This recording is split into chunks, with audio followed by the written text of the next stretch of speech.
İsveç kralı 12. Karl 1682 ildə anadan olmuşdu. Kral atası vəfat etdiyi üçün 15 yaşında taxta keçdi. Gənc olmasına baxmayaraq 1697-1718-ci illərdə Böyük Şimal müharibəsində orduya rəhbərlik etdi. Döyüşdə ayaq pəncəsindən ağır yara almış 12. Karla ayağının amputasiya olunacağını deyəndə "Lap yaxşı, pəncəmi kəsə bilərsiniz" deyə cavab vermişdi. Ona Şimalın aslanı deyirdilər. Savaşdan başqa onu heç nə maraqlandırmırdı. Poltava döyüşündə Rus çarı 1. Petra məğlub oldu. Osmanlı imperiyasına qaçdı.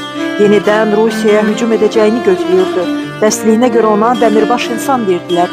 1718-ci ildə Norveç qəsrlərinin birinin mühasirəsi zamanı Xəndəkdən çıxdığı üçün düşmən qurşunu onun gicgahına tutuş gəldi və 12. Karl 36 yaşında vəfat etdi.